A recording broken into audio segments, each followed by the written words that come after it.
What's up guys, welcome to another video. Today I'm going to show you how to do a carrier unlock. I'm going to do it together with you step by step. I have unlocked more than 100 phones using this method and it works perfectly. You only need your computer, your smartphone, and you need a SIM card from a different carrier. And that's all you need, and without further ado, let's begin.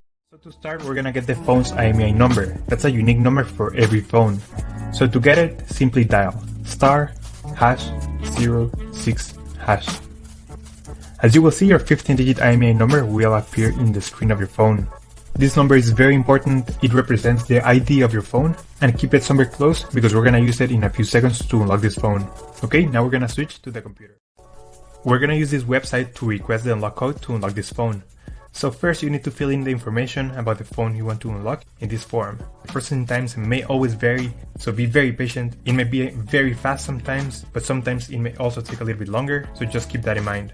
Okay, so after you have waited the estimated amount of time, you're gonna get an email, and I'm gonna show you how the email will look like. And as you can see here, I got this message and it confirms that the phone has been unlocked. Any questions, just leave them on the comment section down below and I'll try to answer all of them. Thank you so much, and I'll see you on the next one.